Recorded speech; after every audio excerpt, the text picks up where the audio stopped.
제가 피땀 흘려서 산 내 이름으로 된 빌라, 그 집에서 신혼생활을 시작했어요. 그런데 남편이란 놈은 직장 상관 여자랑 바람을 피우고 있었어요. 바람 피운 증거를 다 모아서 이혼을 결심하고 친정에 내려왔는데 그날 밤 시어머니한테서 전화가 왔어요. 네 신혼집 내가 금매로 정리할게. 넌 이제 그 집이랑 상관없으니까. 내가 18살 때부터 잠을 줄여가며 벌어서 산 집을 내 허락도 없이 팔아버리겠다고요? 그런데요, 저 그냥 당하고만 있지 않았거든요. 그 집을 지키려던 제가 어떻게 시댁을 송두리째 뒤흔들어 놓았는지 이야기 들어보실래요? 사연 시작하기 전에 구독과 좋아요 꼭 눌러주세요. 그리고 어디에서 듣고 계신지 남겨주세요. 여러분의 하루에 행복이 가득하시길 빌어드리겠습니다. 안녕하세요. 저는 올해 34살이 된 평범한 여자예요. 지금 이 이야기를 들려드리는 이유가 있거든요. 사실 이걸 말해야 하나 말아야 하나 며칠을 고민했는데 새벽마다 잠이 안 와서 핸드폰만 들여다보다가 결국 용기를 내보기로 했어요. 지금 저는 친정 어머니 집 작은 방에 누워 있는데요. 천장에 금이 간 그 익숙한 무늬를 멍하니 올려다보고 있으면 어릴 때 이 방에서 어머니랑 둘이 살던 기억이 자꾸만 떠오르더라고요. 이 방 벽지는 그때나 지금이나 똑같은 꽃무늬인데 어릴 때는 이 벽지가 그렇게 싫었거든요. 친구들 집에 놀러 가면 넓은 거실에 깨끗한 벽지가 발려 있는데 우리 집은 모서리마다 벽지가 들떠서 어머니가 가풀로 꾹꾹 눌러붙이시곤 했었죠. 저희 부모님은 제가 초등학교 3학년 때 이혼하셨어요. 아버지가 나가신 날 어머니는 부엌 바닥에 쭈그려 앉아서 한참을 소리 없이 어깨만 들썩이셨는데 저는 그때 그게 무슨 뜻인지도 모르고 어머니 등 뒤에 서서 가방 끈만 꼭 쥐고 있었거든요. 어머니 등이 그렇게 작아 보인 건 그날이 처음이었어요. 그날 이후로 저희는 단둘이 살았어요. 월세방을 서너 번은 옮겨 다녔는데 짐이라고 해봐야 이불 보따리하고 냄비 몇 개가 전부였죠. 이사할 때마다 어머니는 제 책가방만큼은 꼭 본인이 직접 들고 다니셨는데 나중에 여쭤보니까 그게 우리 집에서 제일 비싼 거라고 웃으셨어요. 그 웃음이 얼마나 애처로웠는지 몰라요. 어머니는 낮에는 식당에서 일하시고 밤에는 공장에서 포장 작업을 하셨는데 새벽에 들어오시면 손이 갈라져서 반창고를 두세 겹씩 감고 계셨어요. 한겨울에는 손가락 끝이 퉁퉁 부어서 주먹을 쥐지도 못하셨는데 그래도 아침이면 제 밥을 차려놓고 먼저 나가 계셨거든요. 저는 그 손을 볼 때마다 가슴이 쿵쿵 내려앉았지만 어머니 앞에서는 절대 울지 않았어요. 울면 어머니가 더 힘들어 하실 거 알았으니까요. 고등학교에 올라가자마자 저는 새벽 편의점 아르바이트를 시작했어요. 새벽 5시에 일어나서 6시까지 출근하면 발이 꽁꽁 얼어붙는 겨울에도 손님이 밀리는 아침 시간까지 카운터를 지켰고 그러고 나서 학교에 가면 1교시부터 눈꺼풀이 천근만근이었죠. 쉬는 시간에 책상에 엎드려서 10분이라도 눈을 붙이면 그게 그렇게 꿀맛일 수가 없었는데요. 한 번은 수업 시간에 졸다가 선생님한테 분필을 맞은 적도 있었어요. 친구들이 킥킥거리며 웃었는데 저는 그게 창피한 게 아니라 그냥 서러웠거든요. 나도 저 애들처럼 학원 다니고 주말에 놀러 가고 싶었지만 제 현실은 그게 아니었으니까요. 그래도 월급날 통장에 찍히는 숫자를 볼 때마다 이 악물고 버틸 수 있었던 게 그 돈이 어머니 허리 치료비로 들어가거든요. 어머니가 병원에서 물리치료를 받으시고 나오면서 허리를 펴시는 모습을 볼 때 그때만큼은 새벽에 떨면서 출근하는 게 아깝지 않았어요. 대학은 포기했어요. 주변에서는 아깝다고 성적이면 어디든 갈 수 있다고 했지만 등록금 낼 형편이 안 됐고 어머니한테 그 짐까지 지울 수는 없었거든요. 대신 20살에 바로 취업해서 작은 무역회사 사무실에 들어갔는데 낮에는 회사 일을 하고 퇴근하면 온라인 쇼핑몰 부업을 했어요.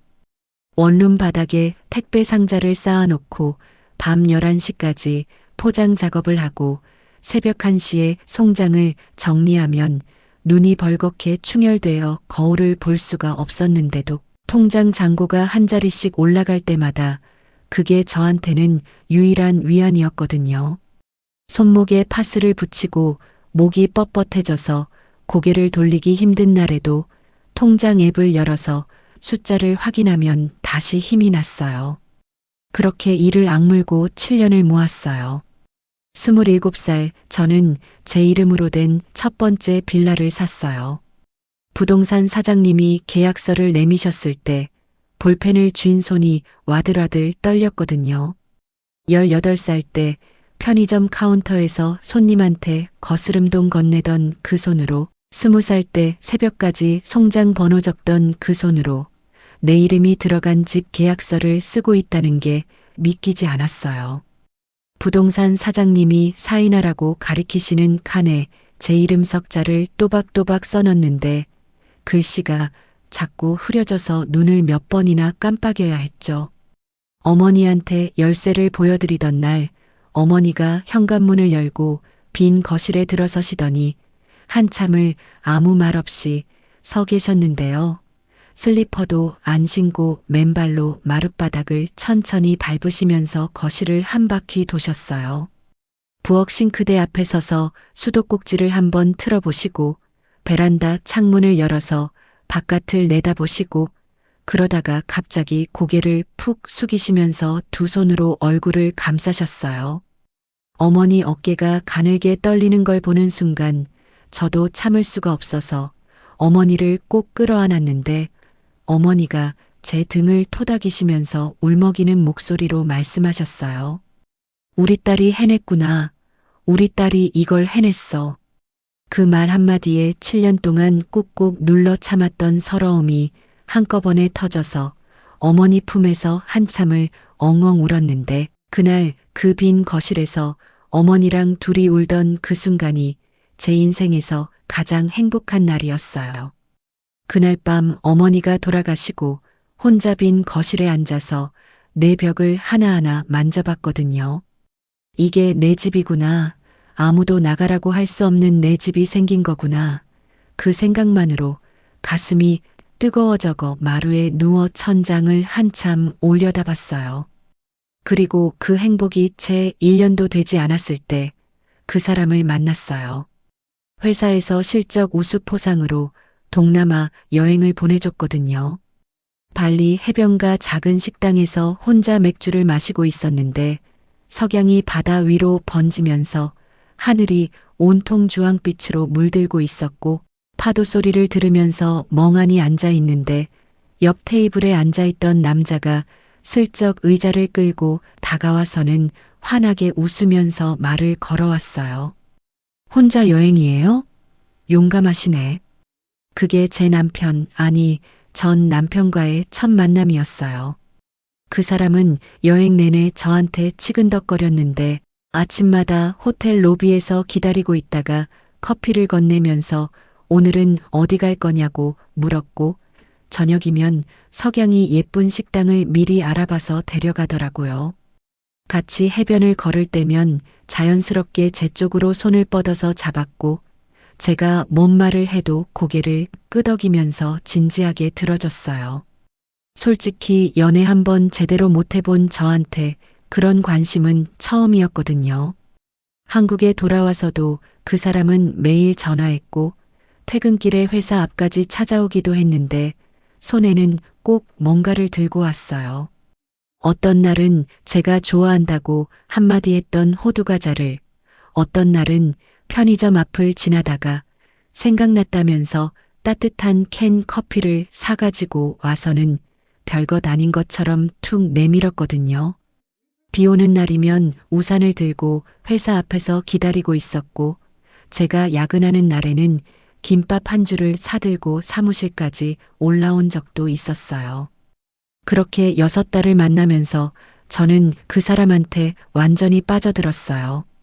태어나서 처음으로 누군가한테 기대도 되는구나 싶었고, 이 사람이랑이면 어머니한테도 편한 노후를 만들어 드릴 수 있겠다는 생각까지 들었거든요. 밤에 통화하면서 우리 나중에 어떻게 살까 하는 이야기를 할 때면 가슴이 간질간질하면서 웃음이 저절로 나왔었죠. 그 사람이 결혼 이야기를 꺼냈을 때 저는 1초의 망설임도 없이 좋다고 했어요. 그런데 문제는 그 직후에 찾아왔어요. 시어머니를 처음 만난 건 서울 압구정의 한 한정식 집이었는데요. 식당 문을 열고 들어가는데 안쪽 자리에 허리를 꼿꼿이 세우고 앉아 계신 중년 여자분이 보였고, 인사를 드리려고 고개를 숙이는데 그분이 먼저 저를 위아래로 훑어보시더니 대뜸 한마디 하셨어요. 집안이 어떻게 된다고 했지? 그 사람이 옆에서 괜찮다고 혼자 자수성가한 사람이라고 설명하는데 시어머니가 젓가락을 내려놓으시면서 고개를 갸웃하셨거든요. 편모 가정의 대학도 안 나왔다며? 그 한마디에 목구멍이 턱 막혔는데 밥상 위에 올려놓은 제 두 손이 떨리지 않게 꾹 쥐었고, 그 사람은 옆에서 어머니 그만하시라고 살짝 웃기만 하더라고요. 시어머니는 식사 내내 저한테 이것저것 물으셨는데 물어보시는 게 전부 저희 집 형편이랑 재산에 관한 것이었어요. 식사가 끝나갈 무렵 시어머니가 갑자기 제 빌라 이야기를 꺼내셨어요. 결혼하면 그 빌라는 공동 명의로 바꿔야지. 그게 예의 아니겠어? 숟가락을 쥔 손에 힘이 들어가면서 심장이 쿵 내려앉았는데요. 제가 7년 동안 잠을 줄여가며 피땀 흘려서 산 집을 처음 만난 자리에서 공동 명의로 바꾸라니 귀를 의심했어요. 그 사람을 돌아봤는데 그 사람은 고개를 살짝 돌리면서 물컵만 만지작거리더라고요. 눈도 안 마주치려는 그 옆모습을 보는 순간 속에서 뭔가가 싸하게 식어가는 걸 느꼈어요. 집에 돌아오는 차 안에서 한참을 참다가 제가 조심스럽게 꺼냈어요.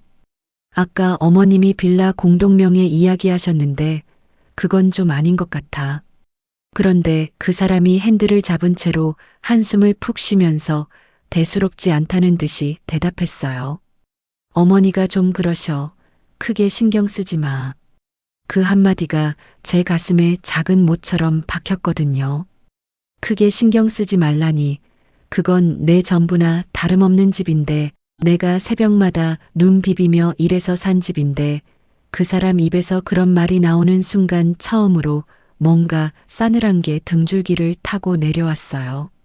차창 밖으로 가로등 불빛이 쭉 지나가는데 그 불빛이 이상하게 흐릿하게 번져 보이더라고요. 그런데 저는 그때 그 느낌을 무시했어요. 사랑하니까, 이 사람이니까 괜찮을 거라고, 결혼하면 달라질 거라고 스스로를 다독이면서 눈을 감아버렸거든요. 지금 생각하면 그날 차 안에서 느꼈던 그 싸늘함이 앞으로 벌어질 모든 일의 시작이었어요. 그날 이후로도 시어머니는 만날 때마다 빌라 이야기를 꺼내셨어요. 명절에 시댁에 가면 친척들 앞에서 대놓고 요즘 젊은 여자들은 내 것 따지니 결혼 생활이 되겠냐며 돌려 말씀하셨고, 그 사람은 옆에서 그냥 웃기만 했거든요. 저는 그때마다 입술을 꾹 깨물면서 참았는데 그 자리에서 제가 할 수 있는 건 고개를 숙이고 반찬을 집어먹는 척하는 것밖에 없었어요. 젓가락질을 하는 손끝이 파르르 떨렸지만 아무도 그걸 눈치채지 못했고 저도 눈치채지 못한 척했죠. 그래도 결혼은 했어요. 사랑하니까 괜찮을 거라고, 결혼하면 시어머니도 저를 알아가시면서 달라지실 거라고, 그때의 저는 진심으로 그렇게 믿었거든요. 결혼식은 소박하게 치렀어요. 시어머니가 양가 하객수를 따지시면서 우리 쪽은 150명인데 너희 쪽은 몇 명이냐고 물으셨을 때 저는 솔직하게 30명 정도라고 말씀드렸더니 시어머니가 코웃음을 치시면서 한쪽이 너무 빈약하면 보기 안 좋다고 하셨어요. 어머니한테 그 얘기를 차마 전하지 못하고 혼자 식장 구석에서 하객 명단을 쓰다가 볼펜을 놓았던 적이 있었는데 그때 손등에 뭔가 따뜻한 게 떨어져서 만져보니까 제 눈물이었더라고요. 결혼식 날 어머니는 한복을 입고 오셨는데 품이 좀 큰 한복이라 어깨가 자꾸 흘러내렸어요. 새로 맞추시기엔 부담이 되셨을 테니까 아마 빌려 입으신 것 같았는데 그래도 어머니는 그날 제가 본 중에 가장 환하게 웃으셨어요. 패백 때 시어머니가 제 절을 받으시면서 대추를 던져주셨는데 그 대추가 제 머리 위를 훌쩍 넘어가서 뒤에 있던 하객 발밑에 떨어졌거든요. 주변에서 웃음이 터졌지만 시어머니 표정은 끝까지 굳어 있었고 저는 그 대추를 주우러 뒤로 돌아가면서 등 뒤에서 시어머니의 시선이 박히는 걸 느꼈어요. 결혼식이 끝나고 하객들이 빠져나간 뒤에 어머니가 저를 한쪽으로 부르셨는데 제 두 손을 꼭 감싸주시면서 볼에 묻은 화장을 엄지손가락으로 살짝 닦아주시더니 나지막하게 말씀하셨어요. 힘들면 언제든 와. 이 엄마가 있잖아. 그 한마디에 눈시울이 확 달아올랐지만 꾹 참고 웃었어요. 결혼하는 딸이 울면 안 되니까 어머니를 안심시켜야 하니까 억지로 입꼬리를 올리면서 괜찮다고 잘 살 거라고 걱정 마시라고 했는데 돌아서는 순간 눈물이 턱 밑까지 차올라서 입술을 꽉 깨물었죠. 신혼생활은 제 빌라에서 시작했어요. 그 사람이 자기 전세 계약이 곧 끝나는데 굳이 새로 집을 구할 필요 없이 내 빌라에서 살자고 했거든요. 저는 그게 합리적인 말이라고 생각해서 당연하다는 듯이 동의했는데 지금 생각하면 그때부터 이미 계산이 시작된 거였어요. 이사 온 첫날 그 사람은 거실에 서서 벽을 두드려 보더니 평수가 생각보다 괜찮다면서 혼잣말을 했는데 그 눈빛이 집을 보는 게 아니라 마치 물건의 값을 매기는 것 같아서 묘하게 거슬렸거든요. 하지만 저는 또 괜한 생각이라고 스스로를 다독였어요. 신혼 초에는 나름 괜찮았어요. 퇴근하고 돌아오면 같이 저녁을 해 먹었고 주말이면 장을 보러 나가서 시장 골목을 걸으면서 이것저것 집어들고 웃었고 밤에는 소파에 나란히 앉아서 TV를 보다가 그 사람 어깨에 기대서 스르르 잠이 들기도 했거든요. 그런 평범한 저녁들이 저한테는 태어나서 처음 느끼는 안정감이었어요. 어릴 때부터 늘 불안했거든요. 언제 또 이사를 가야 할지, 이번 달 월세는 낼 수 있을지, 어머니가 쓰러지시면 어떡할지 항상 마음 한쪽에 돌덩이가 올려져 있었는데 결혼하고 나서 처음으로 그 돌덩이가 좀 가벼워진 것 같았죠. 그런데 그 평온이 오래가지 못했어요.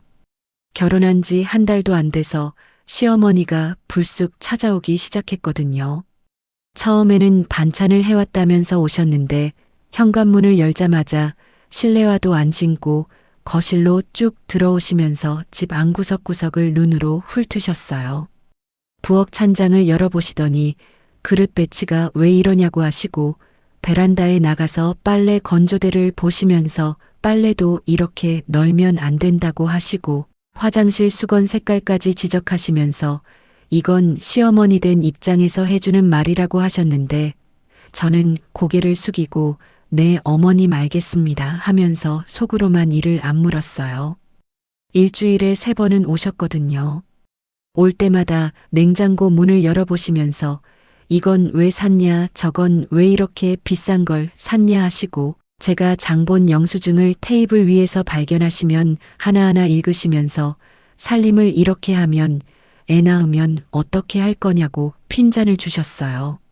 저는 맞벌이를 하고 있었고 집안 살림도 제가 다 하고 있었는데 시어머니 눈에는 제가 하는 건 전부 부족해 보이셨나 봐요.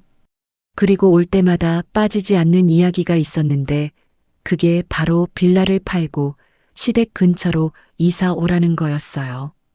시어머니가 소파에 딱 앉으시면서 다리를 꼬시고는 거실을 둘러보시며 말씀하셨거든요. 이 동네가 뭐가 좋다고 여기서 사니?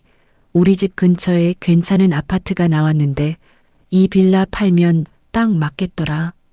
제가 듣고 있으면 시어머니가 제 표정을 살피시더니 목소리를 한 톤 올리시면서 덧붙이셨어요.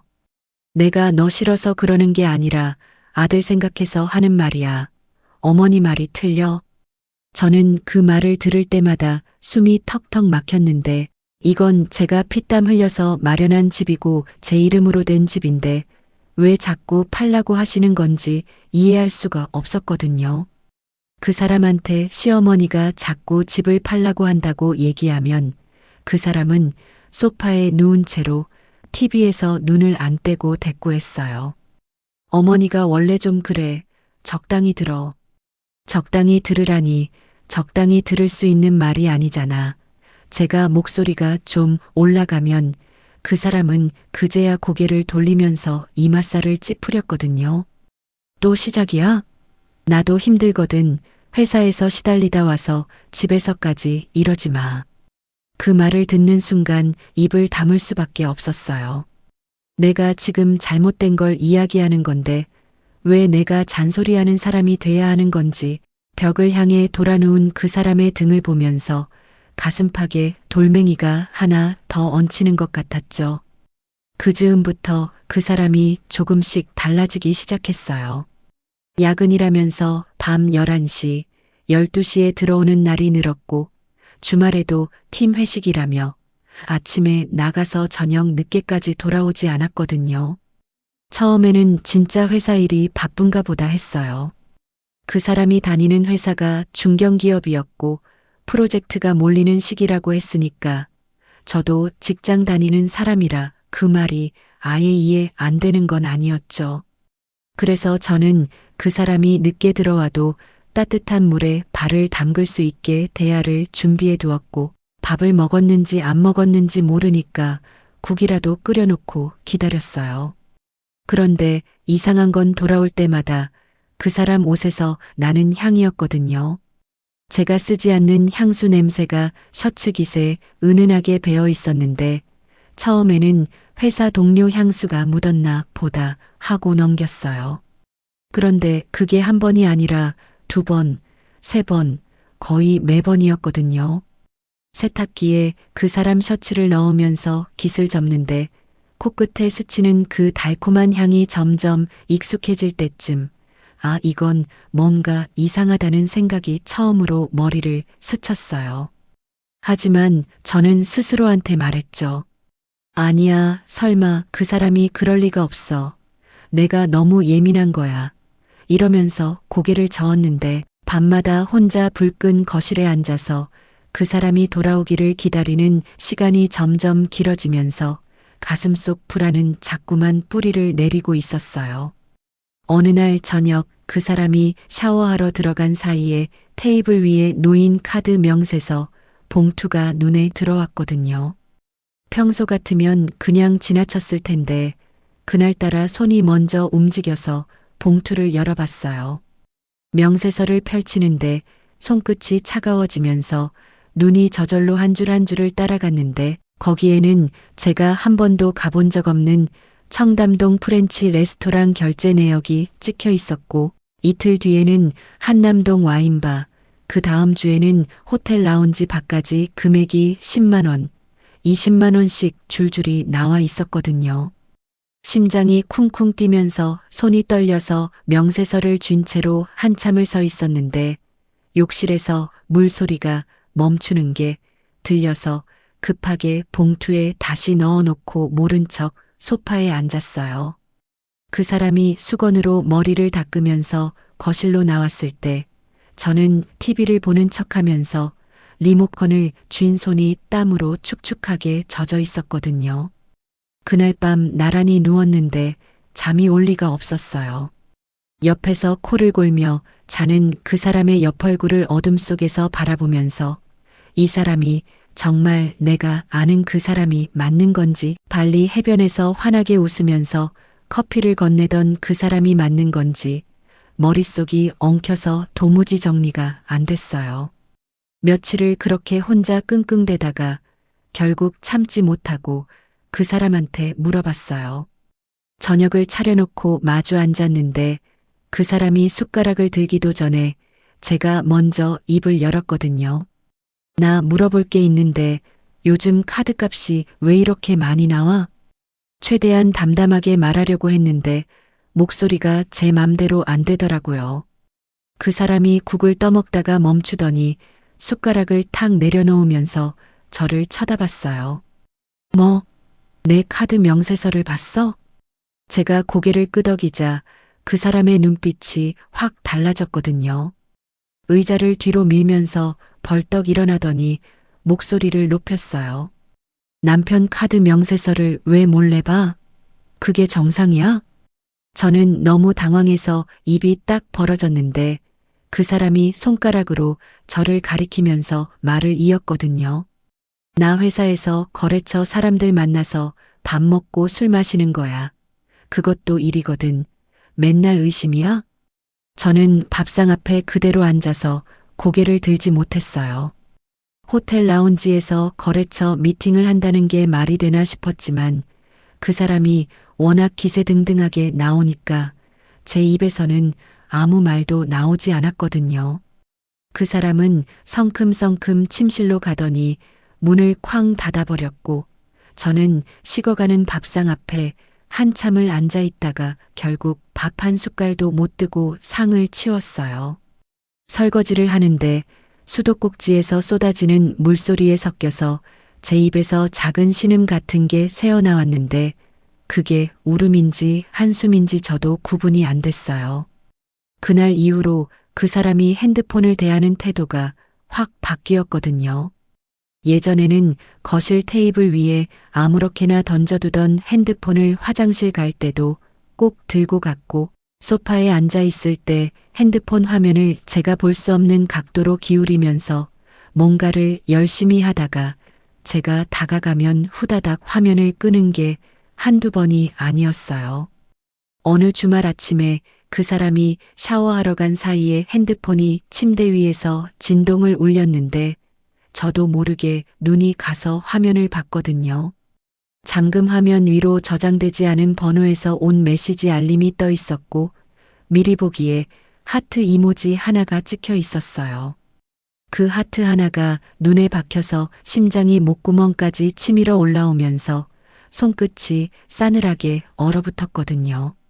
침대 가장자리에 주저앉아서 이마를 두 손으로 감싸 쥐었는데 확인하면 돌이킬 수 없다는 두려움과 진실을 마주해야 한다는 다급함이 머릿속에서 끝없이 부딪혔어요. 어머니한테 전화해서 다 털어놓고 싶었지만 어머니가 얼마나 걱정하실지 뻔해서 통화 목록에서 어머니 이름 위에 손가락을 올려놓고 한참을 들여다보다가 결국 핸드폰을 내려놓는 날이 한두 번이 아니었거든요. 그러던 어느 날 밤 그 사람이 거실 소파에서 전화 통화를 하고 있었어요. 저는 침실에 있다가 물을 마시러 나가는 길이었는데 복도에 들어서는 순간 그 사람의 낮은 목소리가 들려서 발걸음을 멈추고 벽에 등을 기댄 채 숨을 죽였거든요. 알았어. 이번 주는 좀 어려운데 다음 주에 시간 낼게.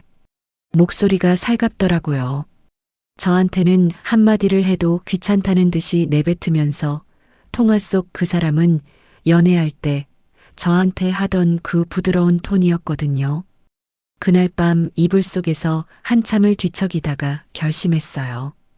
더 이상 추측만 하고 있을 수는 없다고 확실하게 알아내야 한다고 이를 악물었거든요. 다음 날 점심시간에 회사 근처 카페에 앉아서 핸드폰으로 사설 탐정, 외도 조사, 불륜 증거 수집 같은 단어들을 검색하는데 손가락이 자꾸 미끄러졌고 이걸 검색하고 있는 내가 한심하면서도 서글퍼서 카페 구석에서 핸드폰 화면을 숨기듯 들여다봤어요. 며칠 동안 후기를 읽고 비교하면서 한 곳을 골라 전화를 걸었는데 신호음이 3번 울리고 상대방이 받았을 때 목이 꽉 조여서 첫 마디가 바로 안 나왔거든요. 간신히 남편 외도가 의심된다고 말했더니 전화기 너머에서 차분하고 낮은 목소리가 들렸어요. 의뢰인, 먼저 날짜 잡고 만나서 이야기합시다. 그게 탐정님과의 첫 통화였어요. 사무실에서 만난 탐정님은 깔끔한 셔츠에 얇은 안경을 쓰고 파일 하나를 테이블 위에 놓고 앉아 계셨는데 눈빛이 무척 차분하면서도 날카로운 분이었어요. 제가 상황을 설명하는 동안 한마디도 끊지 않고 다 들으시더니 펜을 꺼내서 수첩에 뭔가를 적으면서 남편 퇴근 시간하고 주로 늦는 요일을 물으셨고 일주일이면 윤곽이 나올 거라고 하셨어요. 사무실을 나서는데 다리에 힘이 풀려서 엘리베이터 벽을 짚고 서야 했는데 거울에 비친 제 얼굴이 낯설었거든요. 1년 전만 해도 어머니랑 부둥켜 안고 행복해하던 사람이 지금 남편 뒤를 캐는 탐정을 고용하고 나오고 있다니 건물 밖 벤치에 주저앉아 한참을 하늘만 올려다봤어요. 정확히 열흘 뒤 탐정님한테서 연락이 왔는데 목소리가 평소보다 더 낫더라고요. 사진 몇 장 확보했습니다. 직접 오셔서 확인하시는 게 좋겠습니다. 다음 날 사무실에 갔더니 탐정님이 테이블 위에 갈색 봉투 하나를 놓으시면서 각오하시고 보시라고 하셨어요. 봉투를 여는 손이 떨려서 사진을 꺼내는 데만 한참이 걸렸는데 첫 번째 사진을 본 순간 머리를 누군가 망치로 내리친 것 같았거든요. 그 사람이 한 여자와 나란히 걸어가면서 허리에 손을 감고 있었고 여자가 어깨에 머리를 기대고 있었어요. 두 번째 사진은 레스토랑에서 마주 앉아 와인잔을 부딪히는 모습이었고 세 번째는 호텔 주차장에서 나란히 차에서 내리는 장면이었는데 사진 속 그 사람은 저한테 요즘 한 번도 보여주지 않았던 그 환한 웃음을 짓고 있었어요. 탐정님이 건너편에서 조용히 물 한 잔을 내미시면서 입을 여셨어요. 상대 여성은 남편분 직장 상관으로 확인됐습니다. 같은 팀은 아니고 다른 부서 임원급입니다. 직장 상관이라니 거래처 사람이랑 밥 먹는 거라면서 매번 저한테 화를 내고 의심하지 말라고 했던 그 사람이 직장 상관 여자랑 호텔에 다니고 있었다는 거잖아요. 사진을 쥔 손에 힘이 확 들어가면서 가장자리가 구겨졌어요. 사무실을 나와서 차에 올라탔는데 앞이 안 보여서 시동도 못 걸고 이마를 핸들에 박은 채 한참을 앉아 있다가 그때서야 눈물이 터졌거든요. 한번 터지니까 멈출 수가 없어서 핸들을 두 손으로 움켜쥐고 소리 없이 울었는데 정신을 차려보니 주차장에 어둑어둑 그림자가 내려앉아 있었어요. 한참을 울고 나서 백미러에 비친 벌겋게 부은 제 얼굴을 보면서 이를 악물었어요. 울고만 있으면 안 된다고, 지금 무너지면 내가 쌓아 올린 모든 게 저 사람한테 넘어간다고 정신 바짝 차리자고 스스로한테 말했거든요. 집에 돌아가서 그 사람 얼굴을 마주하는데 소파에 드러누워 핸드폰을 만지작거리면서 밥 뭐냐고 묻더라고요. 저는 부엌으로 들어가면서 냉장고 문을 열고 안을 들여다보는 척했는데 냉장고 불빛에 비친 제 손이 하얗게 질려 있었거든요. 그날 밤부터 저는 아무것도 모르는 척하기로 했어요. 평소처럼 밥을 차리고 평소처럼 다녀오라고 하고 평소처럼 늦은 귀가를 기다리면서 달라진 건 딱 하나 제 눈이었어요. 그 사람의 모든 행동을 다른 눈으로 보기 시작했고 몇 시에 나가고 몇 시에 들어오는지 핸드폰을 볼 때 표정이 어떻게 바뀌는지 하나하나 제 머릿속에 기록하면서 겉으로는 아무 일 없다는 듯이 웃었거든요.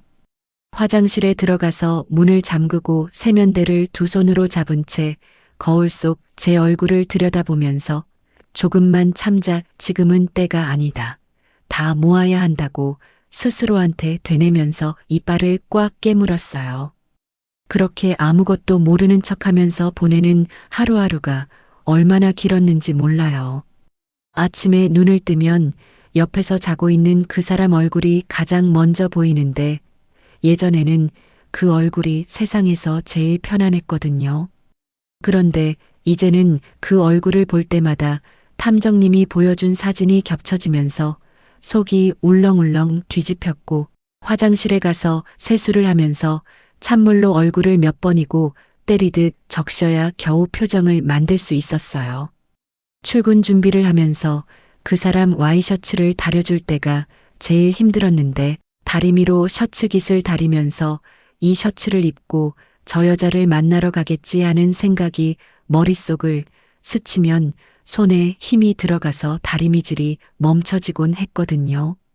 그 사람은 그런 제 마음도 모르고 다림질한 셔츠를 받아 입으면서 거울 앞에서 옷매무새를 다듬었는데 넥타이를 매는 손놀림이 유난히 정성스러운 날이면 오늘은 저 여자를 만나는 날이구나 싶어서 이가 저절로 악물어졌어요. 다녀올게. 그 사람이 현관에서 구두를 신으면서 툭 던지듯 인사하면 저는 부엌에 서서 응 다녀와 하고 대답했는데 현관문이 닫히고 나면 싱크대를 두 손으로 붙잡고 고개를 숙인 채 한참을 그 자리에 서 있었거든요. 매일 그랬어요. 문이 닫히면 집안이 조용해지는데 그 정적이 저를 짓누르면서 온 집 안 공기가 납덩이처럼 무겁게 내려앉는 것 같았어요. 그래도 무너지면 안 됐어요. 저한테는 지켜야 할 것이 있었으니까요. 탐정님은 열흘 간격으로 보고를 주셨는데 보고가 올 때마다 새로운 사실이 하나씩 추가됐어요. 두 번째 보고에서 탐정님이 보내주신 사진에는 그 사람과 상관녀가 백화점 명품관에서 나란히 나오는 모습이 찍혀 있었는데 그 사람 손에 쇼핑백이 2개나 들려 있었거든요. 탐정님이 사진 아래에 메모를 적어두셨는데 해당 매장 확인 결과 결제는 상관녀 명의 카드로 이루어졌다고 돼 있었어요. 그걸 읽는 순간 제 눈을 의심했거든요. 그 사람이 다른 여자 돈으로 명품을 사들고 나오고 있다니 제가 새벽부터 일어나 부업하면서 한 푼 두 푼 모아 살림하고 있는 동안에 저 사람은 다른 여자한테 기생해서 명품 쇼핑을 하고 다녔던 거잖아요. 손가락이 하얗게 질릴 때까지 핸드폰을 쥐고 사진을 들여다보면서 이 사람이 내가 결혼한 그 사람이 맞나 싶었어요. 발리에서 처음 만났을 때 제가 편의점 커피를 마시는 걸 보고 자기도 비싼 건 별로라면서 같이 캔커피를 마시던 그 사람이 지금은 다른 여자 카드로 백화점을 휩쓸고 다니고 있으니까요. 세 번째 보고에서는 더 기가 막힌 사실이 나왔어요. 탐정님이 전화로 차분하게 말씀하셨는데 남편분이 최근 한 달간 상관녀 소유의 외제차를 몰고 다니는 것이 여러 차례 포착됐다고 하셨거든요. 그 사람 명의의 차는 아파트 지하 주차장에 세워둔 채 거의 움직이지 않았고 출퇴근도 상관녀 차로 하고 있었다는 거예요. 저는 그 말을 듣고 한참을 아무 말도 못하다가 겨우 한마디 했어요. 그러면 그 사람이 그 여자한테 완전히 빌부터 사는 거네요. 탐정님이 잠깐 침묵하시더니 낮은 목소리로 대답하셨어요. 경제적 종속이라고 보시면 됩니다. 경제적 종속이라는 그 네 글자가 귓속에서 맴돌면서 도무지 빠져나가지 않았어요. 내가 아침마다 와이셔츠를 다려주고 도시락을 싸주고 살림을 꾸리고 있는 동안 그 사람은 다른 여자의 차를 타고 다른 여자의 돈으로 밥을 먹고 쇼핑을 하고 호텔에 가고 있었다니 그 허탈함은 말로 표현할 수가 없었어요. 그때쯤 시어머니가 또 전화를 하셨거든요. 주말 아침이었는데 핸드폰이 울려서 받으니까 시어머니 목소리가 들렸고 여느 때처럼 빌라 이야기를 꺼내셨어요. 시어머니가 전화기 너머로 기침을 한 번 하시더니 단도직입적으로 말씀하셨어요. 내가 요즘 부동산 좀 알아봤는데 너희 빌라 지금 시세가 많이 올랐더라. 지금 팔면 우리 집 근처 아파트 전세 넣고도 남아. 저는 설거지를 하다가 수도꼭지를 잠그면서 전화기를 어깨에 끼고 들었는데 시어머니 말씀이 점점 구체적으로 바뀌고 있어서 등골이 서늘해졌거든요. 예전에는 그냥 팔고 이사 오라는 식이었는데 이제는 시세까지 알아보셨다는 건 진짜로 제 집을 처분할 계획을 세우고 계신다는 뜻이잖아요. 어머님, 그건 제가 혼자 벌어서 마련한 집이라 쉽게 결정할 문제가 아닌 것 같아요. 제가 최대한 정중하게 말씀드렸더니 시어머니가 전화기 너머에서 혀를 차시면서 목소리를 높이셨어요. 시집 온 여자가 내 것 따지면 되겠어? 그게 며느리야? 그 말에 싱크대를 잡은 손에 핏줄이 붉어질 만큼 힘이 들어갔는데 전화기 너머에서 시어머니가 한숨을 내쉬시면서 아들한테 얘기하겠다고 하시더니 일방적으로 끊으셨거든요. 전화가 끊기고 나서 부엌 바닥에 주저앉아 한참을 그대로 있었어요. 시어머니는 처음 만났을 때부터 제 빌라를 탐내셨는데 이제는 구체적으로 시세까지 알아보시면서 슬슬 행동으로 옮기시려는 거였고 그 사람은 밖에서 다른 여자한테 빌붙으면서 집에서는 저한테 짜증이나 내고 있었고 저는 이 모든 걸 알면서도 아무것도 모르는 척 밥을 차리고 빨래를 널고 설거지를 하고 있으니까 내가 도대체 뭘 하고 있는 건지 모르겠더라고요. 그날 저녁에 그 사람이 들어왔는데 현관에 들어서자마자 소파에 털썩 앉으면서 어머니한테 전화 받았다고 하더라고요. 그러면서 TV 리모컨을 집어들고 채널을 돌리면서 아무렇지도 않게 말했어요. 어머니가 빌라 이야기 또 했다며? 한번 생각해봐. 어차피 아파트가 더 편하잖아. 저는 부엌에서 국을 데우다가 그 말을 듣고 국자를 쥔 손이 멈췄거든요. 지금 이 상황에서 시어머니 편을 드는 것도 모자라 같이 집을 팔라고 하는 거냐고 속에서 불이 확 올라왔지만 꾹 참고 아무 말도 안 했어요.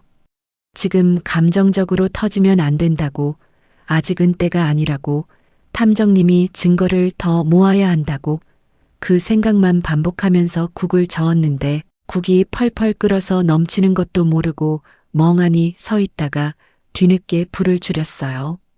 밤에 그 사람이 잠든 뒤에 몰래 거실로 나와서 소파에 앉았는데 어둠 속에서 거실 창문으로 가로등 불빛이 희미하게 들어오고 있었거든요.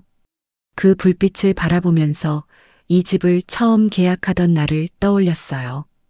부동산에서 떨리는 손으로 제 이름을 쓰던 그 순간, 어머니가 빈 거실에서 맨발로 마루를 밟으시던 그 순간, 우리 딸이 해냈구나 하시면서 제 등을 토닥이시던 그 순간, 하나하나가 선명하게 떠오르면서 코끝이 시큰해졌어요. 이 집은 절대 뺏기면 안 된다고, 이건 내 피와 땀으로 만든 거니까 그 누구한테도 넘겨줄 수 없다고 어둠 속에서 주먹을 꽉 쥐면서 이를 악물었거든요. 그리고 바로 그 다음 날부터 저는 움직이기 시작했어요. 점심시간에 회사 근처 법률사무소에 전화해서 상담 예약을 잡았는데 전화기를 들고 번호를 누르는 순간은 탐정 사무실에 전화할 때보다 오히려 담담했어요. 이미 한번 무너져 봤으니까, 그리고 다시 일어서기로 마음을 먹었으니까 손이 떨리지 않았거든요. 법률사무소에서 변호사님을 만나 제 상황을 처음부터 끝까지 말씀드렸는데 변호사님이 제 이야기를 다 듣고 나시더니 안경을 벗으면서 조용히 말씀하셨어요. 빌라가 혼전 재산이면 재산분할 대상이 아닙니다. 그리고 외도 증거가 확실하면 유책 배우자로 위자료 청구도 가능합니다. 그 말을 듣는 순간 가슴속에서 뭔가 단단한 게 자리를 잡는 느낌이 들었거든요. 내가 지킬 수 있구나. 내 것을 지킬 수 있는 길이 있구나. 그 확신이 생기는 순간 온몸에 힘이 쭉 돌면서 변호사님 답하죠. 저도 모르게 고개를 꼭 꽂아 세웠어요. 변호사님이 증거를 최대한 많이 확보하라고 당부하셨고 저는 알겠다고 대답하면서 사무실을 나왔는데 이번에는 다리가 풀리지 않았어요. 오히려 발걸음이 가벼웠고 건물을 나서면서 올려다본 하늘이 유난히 맑아 보였거든요. 그날부터 저는 두 개의 얼굴로 살았어요. 집에서는 여전히 아무것도 모르는 아내였고 밖에서는 조용히 칼을 가는 사람이었어요. 탐정님한테는 가능한 한 많은 증거를 부탁드렸고 변호사님과는 재산 보호를 위한 절차를 하나씩 짚어나갔는데 이 모든 걸 그 사람 몰래 진행하면서도 티를 내지 않는 게 무엇보다 중요했거든요. 퇴근하고 집에 돌아오면 앞치마를 두르고 저녁을 만들면서 콧노래까지 불렀어요. 그 사람이 늦게 들어오면 따뜻한 물에 발 담그라면서 대야를 가져다 놓았고 주말에는 같이 마트에 가자고 팔짱을 끼기도 했는데 그 사람은 제가 예전보다 밝아졌다고 느꼈는지 표정이 한결 편해지더라고요. 그게 참 우습더라고요. 저는 속에서 불이 나는데 겉으로는 웃고 있었고 그 사람은 아내가 모든 걸 알고 있다는 것도 모른 채 점점 더 방심하면서 꼬리를 길게 늘어뜨리고 있었으니까요.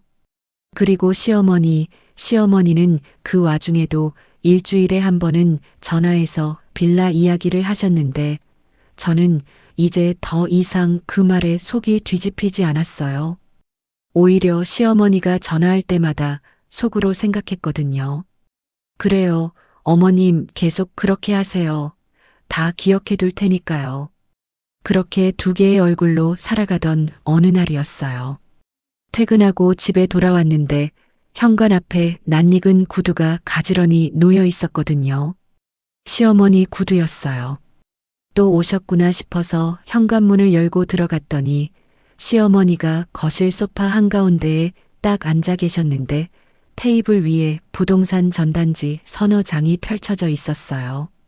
저를 보시자마자 시어머니가 전단지 하나를 집어들면서 손짓으로 옆에 앉으라고 하셨거든요.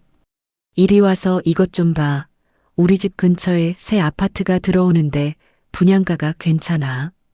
저는 가방을 내려놓으면서 시어머니 맞은편에 앉았는데 전단지에는 빨간 펜으로 동그라미까지 쳐져 있었어요. 시어머니가 손톱으로 전단지를 톡톡 두드리시면서 목소리에 힘을 주셨어요. 이 빌라 지금 팔면 이 아파트 전세 넣기 딱 좋거든. 내가 부동산 사장님한테 물어봤더니 이 동네 빌라 시세가 지금이 제일 높대. 지금 안 팔면 바보야. 부동산 사장님한테까지 물어보셨다는 말에 등줄기가 쭉 서늘해지면서 속으로 이건 그냥 잔소리 수준이 아니구나 싶었거든요. 시어머니가 진짜로 제 집을 팔아버릴 계획을 세우고 계신 거였어요. 저는 최대한 표정을 안 바꾸려고 입꼬리를 살짝 올리면서 전단지를 받아들었는데 그걸 들고 있는 제 손이 미세하게 떨리는 걸 시어머니가 눈치채셨는지 제 손끝을 슬쩍 내려다보시더라고요. 어머님, 이건 저도 좀 생각을 해봐야 할 것 같아요. 워낙 큰 결정이니까요. 제가 조심스럽게 말씀드리자 시어머니가 전단지를 탁 테이블에 내려놓으시면서 다리를 꼬셨어요. 생각은 무슨 생각이야. 시어머니가 다 알아봐 준 건데 고맙다고 해야지. 넌 맨날 내 것 하는데 시집와서 그러면 못 써. 그 말을 듣고 고개를 숙인 채 무릎 위에 올려놓은 두 손을 꼭 쥐었는데 손톱이 손바닥을 파고들어도 표정이 변하면 안 됐거든요. 지금 여기서 감정을 드러내면 안 된다고, 아직은 참아야 한다고 속으로 되뇌면서 네, 어머님 한번 생각해 볼게요 하고 대답했어요. 시어머니가 돌아가시고 나서 혼자 거실에 앉아 그 전단지를 다시 펼쳐봤는데 시어머니가 빨간 펜으로 그어놓은 동그라미가 마치 제 집에 찍힌 관역 같았거든요. 그 동그라미를 손가락으로 문지르면서 절대 이 집은 넘기지 않겠다고 다시 한번 이를 악물었어요. 며칠 뒤에 탐정님한테서 연락이 왔는데 이번에는 만나서 드릴 이야기가 있다며 직접 오시라고 하셨거든요. 목소리 톤이 평소보다 한 단계 더 낮았고 말끝에 힘이 실려 있어서 가는 길 내내 심장이 두근두근 뛰었어요. 사무실에 들어가서 자리에 앉으니까 탐정님이 이번에는 갈색 봉투가 아니라 파란색 서류 파일을 테이블 위에 올려놓으셨어요. 탐정님이 파일을 열면서 안경을 고쳐 쓰시더니 나지막하게 말씀하셨어요. 외도건 외에 추가로 확인된 사항이 있습니다. 파일 안에는 부동산 등기 관련 서류 사본이 들어 있었고 그 아래에 탐정님이 정리한 조사 보고서가 한 장 놓여 있었거든요. 탐정님이 보고서를 손가락으로 짚으시면서 설명을 시작하셨어요. 시어머니 되시는 분이 의뢰인 빌라가 있는 동네 부동산 두 곳에 직접 방문해서 시세 조회와 매물 문의를 하신 기록이 있습니다. 잠깐 매물 문의라고요? 시세를 알아보신 건 전화로 이미 들었지만 직접 부동산에 찾아가셔서 매물 문의까지 하셨다는 건 저한테는 완전히 새로운 사실이었거든요. 탐정님이 이어서 말씀하셨어요. 두 번째 부동산에서는 빌라 소유자의 가족이라고 본인을 소개하셨다고 합니다. 그 말을 듣는 순간 의자 팔걸이를 움켜쥔 제 손가락 마디가 하얗게 변했어요.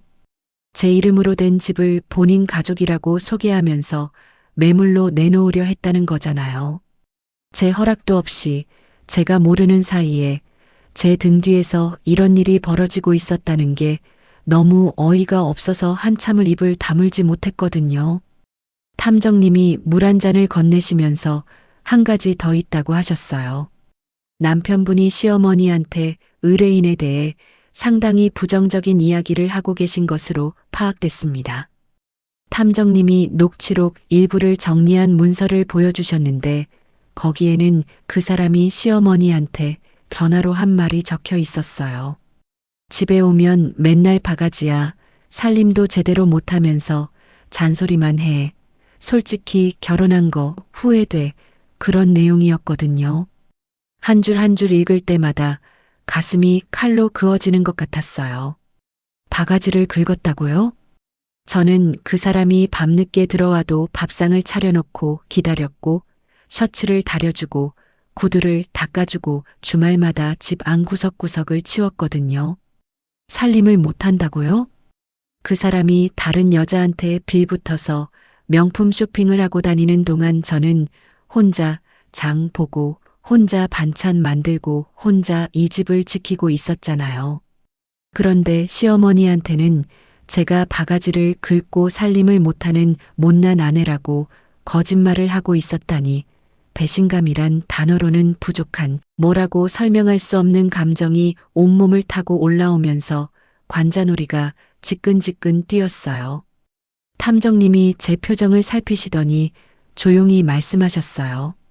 감정적으로 힘드시겠지만 이 모든 게 의뢰인한테 유리한 증거가 됩니다. 정리해서 파일로 만들어 드리겠습니다. 저는 고개를 끄덕이면서 파일을 받아 가방에 넣었는데 사무실을 나서면서 복도 끝 창문으로 보이는 저녁 하늘이 시뻘겋게 타오르고 있었거든요. 그 붉은 하늘을 보면서 가슴속에서도 뭔가가 활활 타오르는 걸 느꼈어요. 슬픔이 아니었어요.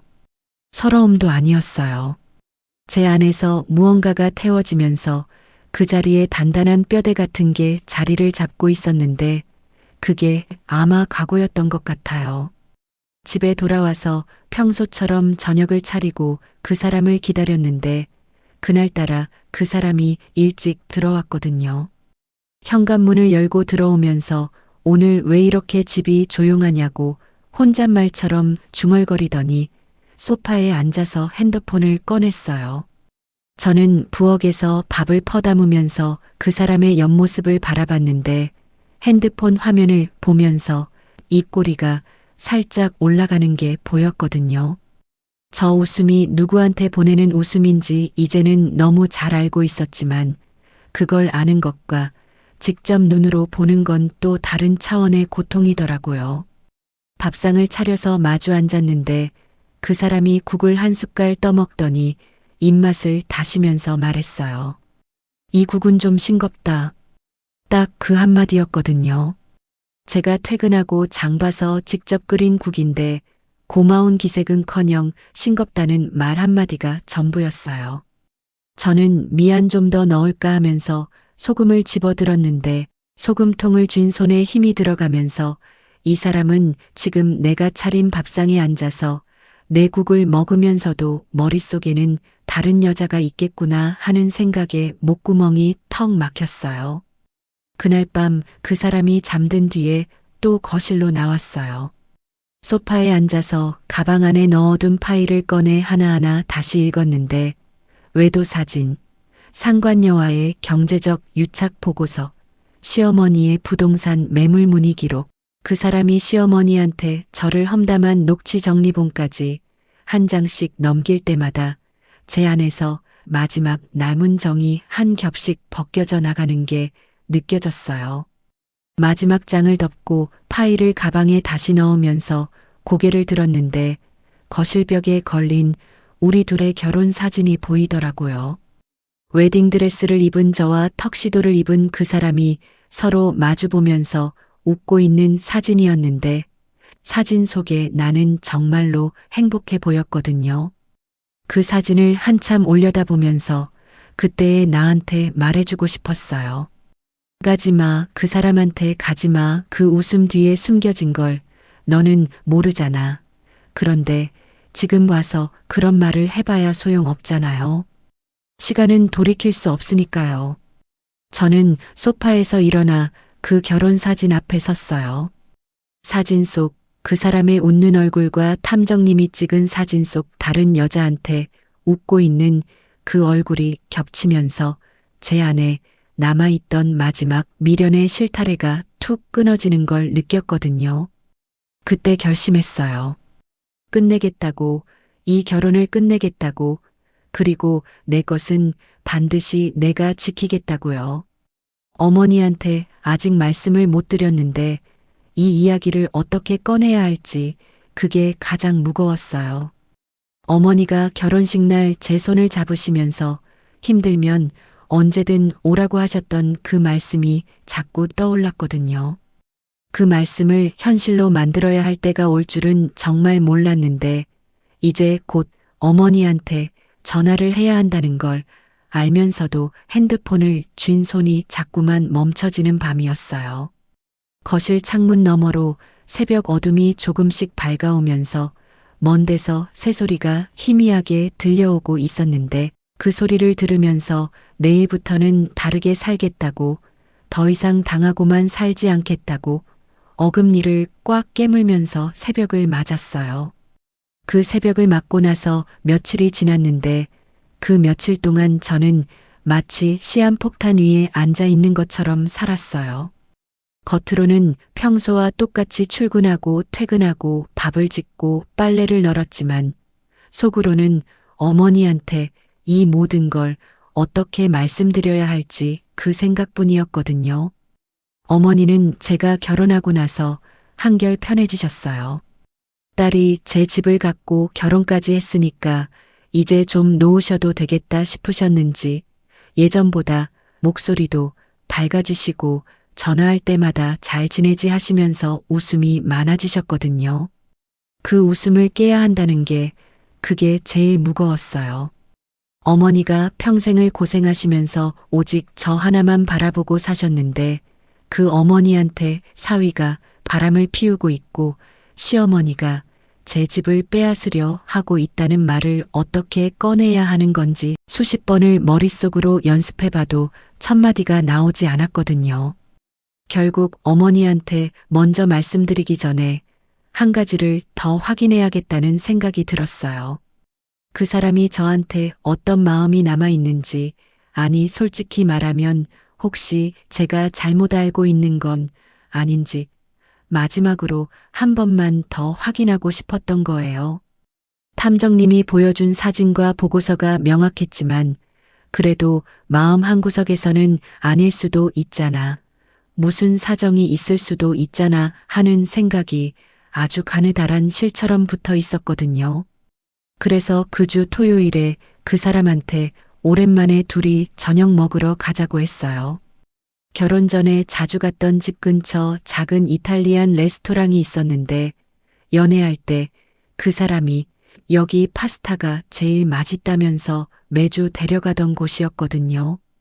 거기 가자고 하면 옛날 생각이 나면서 뭔가 달라지지 않을까 하는 어리석은 기대가 있었어요. 그 사람은 처음에 귀찮은 듯이 집에서 시켜 먹자고 했는데 제가 오랜만에 나가자고 재차 말하니까 알았어 하면서 마지못해 일어나더라고요. 레스토랑에 가서 마주 앉았는데 그 사람은 자리에 앉자마자 핸드폰을 꺼내 테이블 위에 올려놓고는 메뉴판을 들면서 뭐 먹을 거냐고 물었어요. 저는 예전에 우리 여기서 맨날 까르보나라 시켰잖아 하면서 웃어봤는데 그 사람은 메뉴판에서 눈을 안 떼고 그랬나 하면서 시큰둥하게 대꾸했거든요. 음식이 나오기를 기다리는 동안 저는 몇 번이나 말을 걸어봤어요. 요즘 회사 어때 하고 물으면 바쁘다는 한마디가 돌아왔고 주말에 어디 갈까 하고 물으면 피곤하니까 집에서 쉬자는 대답이 전부였거든요. 대화가 이어지지 않아서 제가 물잔을 만지작거리면서 입을 다물고 있으면 그 사람은 당연하다는 듯이 핸드폰을 들어서 뭔가를 하기 시작했어요.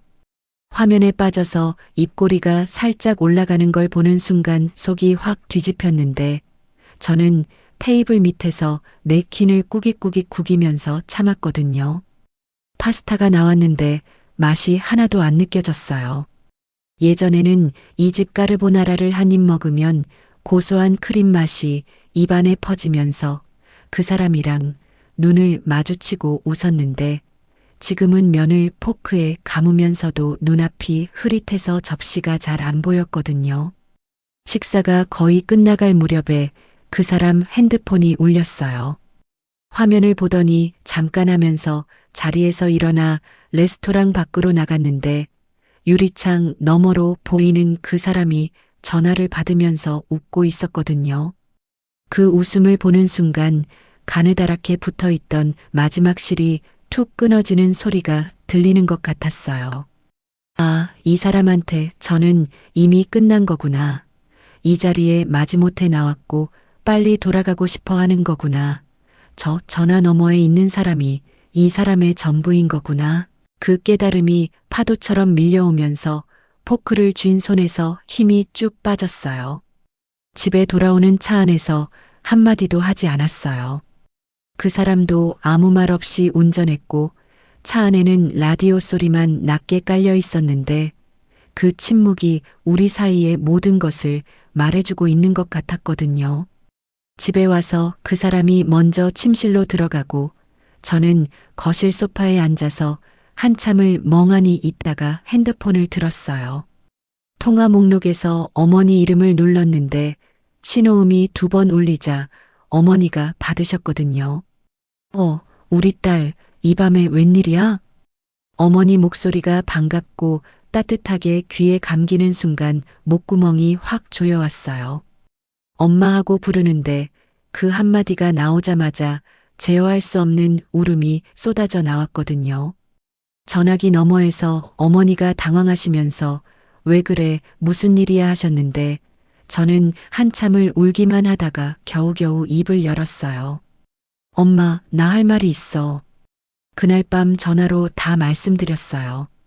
그 사람이 다른 여자를 만나고 있다는 것, 그 여자가 직장 상관이라는 것, 그 여자 돈으로 명품을 사고 차를 몰고 다닌다는 것, 시어머니가 제 몰래 빌라를 팔려고 부동산에 다니셨다는 것, 그 사람이 시어머니한테 저를 험담하고 있었다는 것, 하나하나 토해내듯 쏟아냈는데 말을 할 때마다 속이 쓰리면서 동시에 뭔가가 빠져나가는 것 같았어요.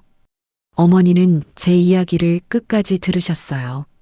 중간에 한마디도 끊지 않으셨고 가끔 전화기 너머에서 작게 들숨을 쉬시는 소리만 들렸거든요. 제가 다 말하고 나서 코를 훌쩍이면서 엄마 어떻게 하고 말했을 때 전화기 너머에서 한참 침묵이 흘렀어요. 그 침묵이 얼마나 길게 느껴졌는지 몰라요. 시계 초침 소리가 똑딱똑딱 거실에 울리는 게 들릴 만큼 고요했는데 어머니가 천천히 입을 여셨어요. 그런데 어머니 목소리가 떨리지 않더라고요. 오히려 제가 한 번도 들어보지 못한 단단하고 낮은 목소리로 말씀하셨어요. 알았어. 다 알았어. 엄마가 내일 올라갈게. 아무것도 하지 말고 기다려. 그 한마디에 온몸에서 힘이 빠지면서 소파 등받이에 머리를 기대고 천장을 올려다봤는데 눈물이 관자놀이를 타고 귀 뒤로 흘러내렸어요. 어머니한테 말씀드리고 나니까 무거운 짐 하나를 내려놓은 것 같으면서도 이제 진짜 시작이구나 하는 긴장감이 가슴을 꽉 눌렀거든요. 다음 날 오후에 어머니가 올라오셨어요. 제가 회사에 반차를 내고 버스 터미널로 마중을 나갔는데 터미널 출구로 나오시는 어머니를 보는 순간 코끝이 시큰해졌거든요. 어머니는 작은 보스턴백 하나만 들고 계셨는데 저를 보시자마자 걸음을 빨리 하시면서 다가오셨어요. 제 앞에 서시더니 아무 말 없이 저를 꼭 안아주셨는데 어머니 품에서 나는 익숙한 세제 냄새를 맡는 순간 또 눈물이 나와서 어머니 어깨에 얼굴을 파묻었거든요. 한참을 그렇게 서 있다가 어머니가 제 어깨를 잡고 살짝 떼어 놓으시면서 제 얼굴을 두 손으로 감싸주셨어요. 제 눈을 똑바로 들여다보시면서 엄지손가락으로 눈물을 닦아주시더니 눈빛이 흔들리지 않는 채로 나지막하게 말씀하셨어요. 얼굴이 많이 상했네. 얼마나 혼자 속 썩였어. 그 말에 울음이 또 터질 것 같았는데 어머니가 제 볼을 양손으로 토닥토닥 두드리시면서 고개를 좌우로 저으셨어요. 울지 마. 이제 엄마 왔잖아. 어머니를 모시고 집 근처 작은 카페에 갔어요. 자리에 앉자마자 어머니가 보스턴백에서 손수건을 꺼내 테이블 위에 올려놓으시면서 제 손을 덥석 잡으셨는데 어머니 손바닥이 거칠었지만 그 안에서 느껴지는 힘이 어찌나 단단하던지 그 손을 잡고 있으니까 흔들리던 마음이 조금씩 중심을 잡아가는 게 느껴졌어요. 어머니가 제 손을 꼭 쥔 채로 입을 여셨어요. 다 들었으니까 이제 엄마한테 하나만 말해. 네가 원하는 게 뭐야? 저는 잠시 고개를 숙였다가 어머니 눈을 똑바로 바라보면서 대답했어요. 이혼하고 싶어. 그리고 내 집은 내가 지킬 거야. 어머니가 제 말을 듣고 한번 크게 고개를 끄덕이시더니 제 손을 쥔 힘을 더 세게 주시면서 말씀하셨어요. 그래, 네가 그렇게 하고 싶으면 그렇게 하자. 엄마가 옆에 있을게. 그 말을 듣는 순간 가슴 한가운데가 뜨거워지면서 동시에 뭔가 선명하게 굳어지는 게 느껴졌거든요. 더 이상 혼자가 아니라는 것, 어머니가 내 편이라는 것, 그 확신이 몸 안에 퍼지면서 제 등이 저절로 펴졌어요. 카페를 나오면서 어머니가 제 팔짱을 끼시더니 하늘을 올려다보셨는데 해가 뉘엿뉘엿 넘어가면서 거리 위로 주황빛이 길게 깔리고 있었거든요. 어머니가 그 노을을 바라보시면서 조용히 말씀하셨어요. 네가 혼자 편의점에서 일하면서 돈 모으던 거 알지? 그때도 네가 해냈잖아. 이번에도 해낼 수 있어. 그 말이 귓속에서 메아리치면서 제 안에 남아있던 마지막 두려움까지 녹여버렸어요. 어머니를 터미널에서 보내드리고 집으로 돌아오는 길에 변호사님한테 전화했어요. 이혼 소송 준비를 시작하겠다고 다음 주에 상담 예약을 잡아달라고 말씀드렸거든요. 전화를 끊고 거리를 걸으면서 주변의 가로등에 하나둘 불이 켜지는 걸 바라봤는데 이상하게도 마음이 고요했어요. 폭풍 전의 고요라는 게 이런 건가 싶었는데 두렵지는 않았어요. 오히려 지금부터가 진짜 시작이라는 생각에 발걸음이 단단해졌고 현관문 앞에 서서 열쇠를 꺼내는 순간 이 문을 다시 열 때는 지금과 다른 사람이 되어 있겠다는 다짐이 가슴 깊은 곳에서 올라왔어요. 그 다짐을 품고 현관문을 열었는데 거실에 불이 켜져 있었거든요. 그 사람이 소파에 앉아서 TV를 보고 있었는데 제가 들어오는 소리에 고개를 살짝 돌리더니 어디 갔다 왔냐고 툭 던지듯 물었어요. 저는 신발을 벗으면서 친구 만나고 왔다고 대답했는데 그 사람은 이미 관심이 없다는 듯이 다시 TV 화면으로 시선을 돌리더라고요. 예전 같았으면 그 무관심이 서럽고 속상했을 텐데 이상하게도 그날은 아무렇지도 않았어요. 오히려 그 사람이 저한테 관심이 없을수록 제가 준비하는 일들이 더 수월해진다는 걸 알았기 때문에 속으로 그래, 넌 그렇게 모르고 있어라 하면서 부엌으로 들어가 물 한 잔을 마셨거든요. 그날 밤부터 본격적으로 움직였어요. 다음날 점심시간에 변호사님 사무실에 가서 이혼 소송 절차에 대해 자세한 상담을 받았는데 변호사님이 이전에 정리해드렸던 것처럼 빌라는 혼전 재산이니까 재산 분할 대상이 아니라는 점을 다시 한번 확인해 주시면서 다만 상대 측이 공동 기여를 주장할 수 있으니 대비를 해야 한다고 하셨거든요. 변호사님이 책상 위에 노란 법률 패드를 펼치시면서 펜으로 항목을 하나씩 적어 가셨어요.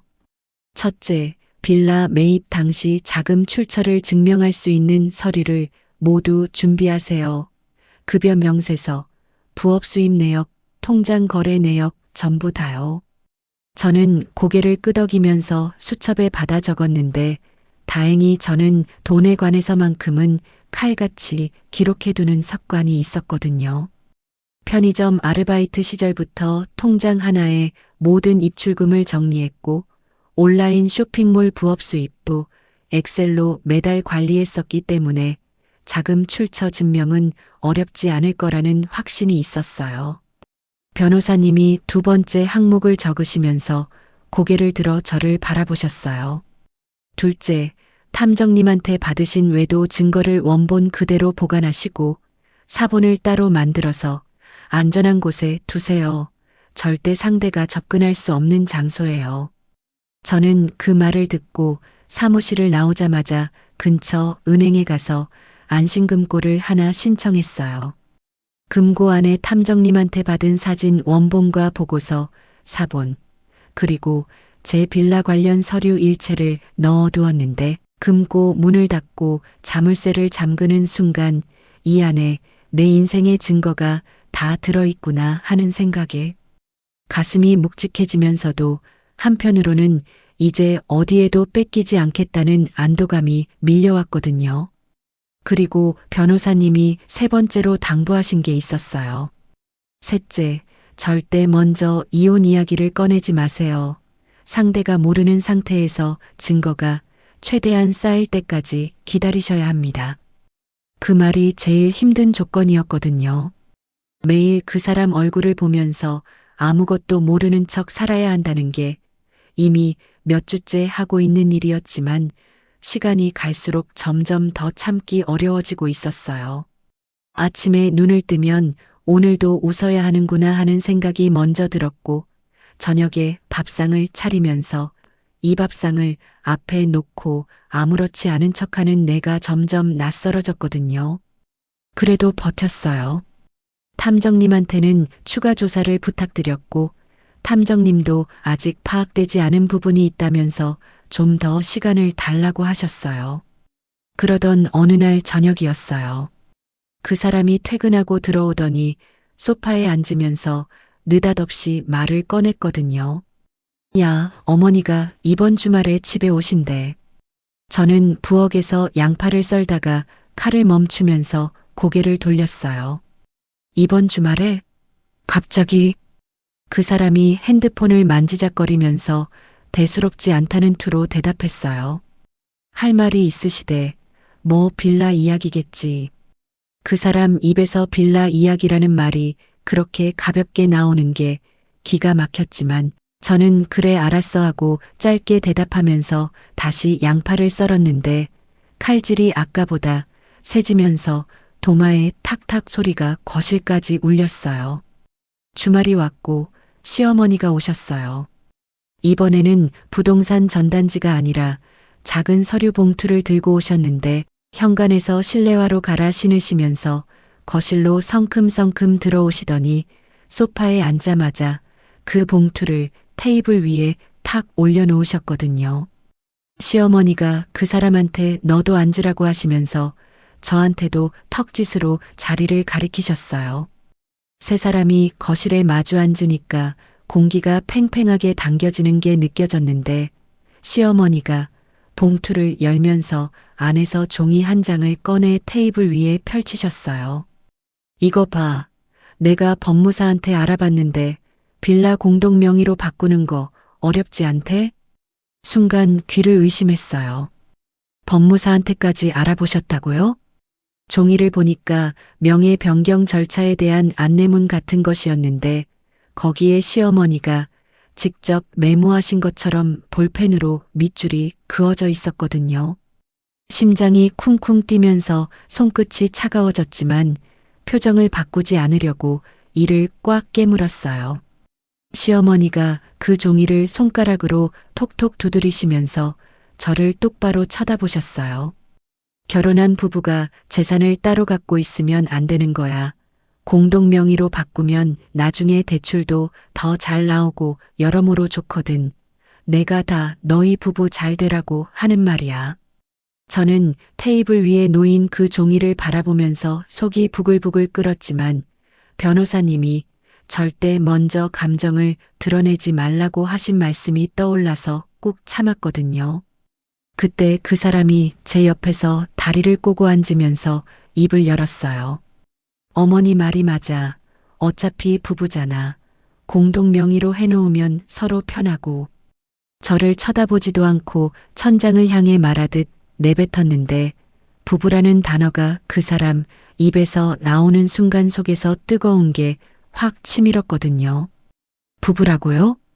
다른 여자한테 빌붙어서 명품 사들고 호텔에 다니면서 부부라는 말을 할 자격이 있어? 그 말이 목구멍까지 올라왔지만 꿀꺽 삼켰어요. 대신 최대한 침착하게 입을 열었어요. 어머님, 이건 제가 결혼 전에 혼자 마련한 집이라 쉽게 결정할 수 있는 문제가 아니에요. 좀 더 시간을 주세요.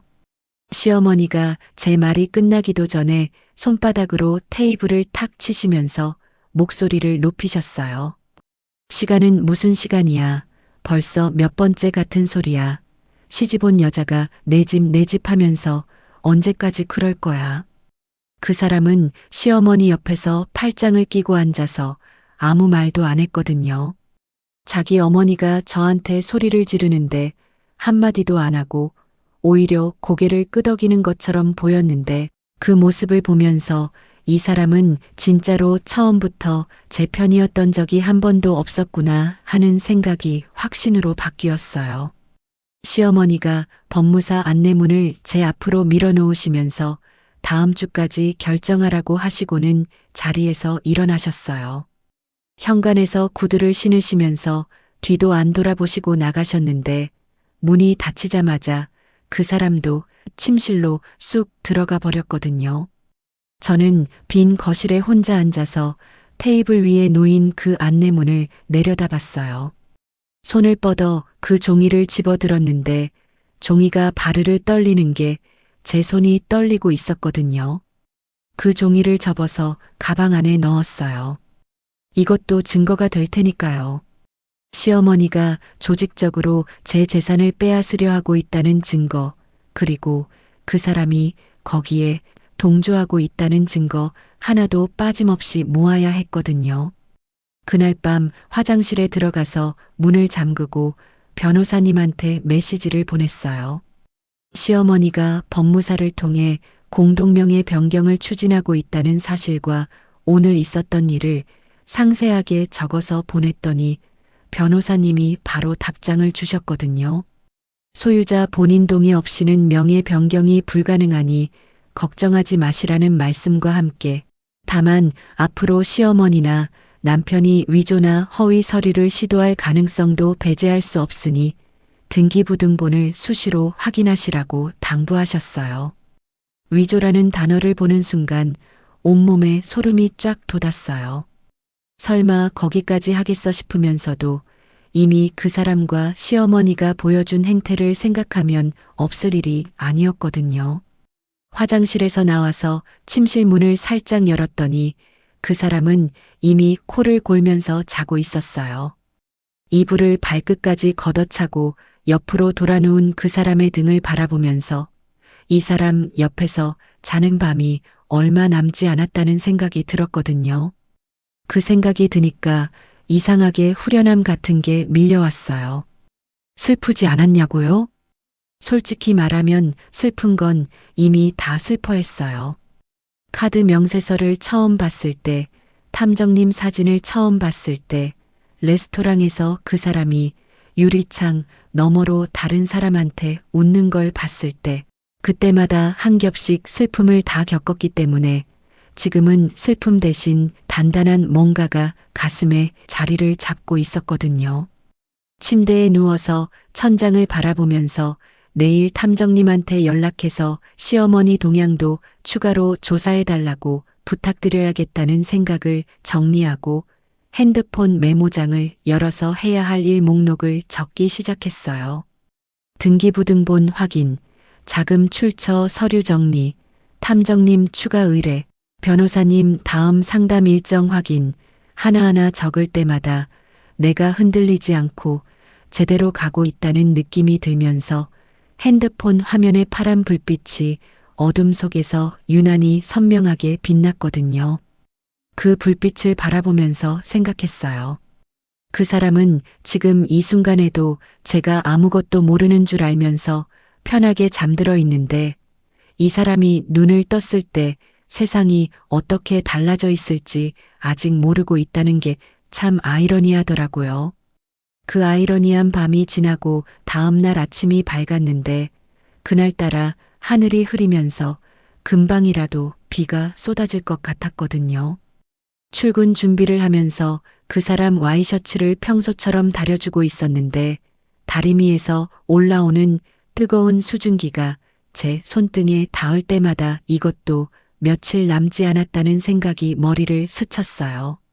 그 사람이 와이셔츠를 받아 입으면서 거울 앞에 서서 넥타이를 매는데 저한테 등을 보이고 서 있는 그 뒷모습을 바라보면서 이 사람의 등을 바라보는 것도 이제 끝이구나 싶었거든요.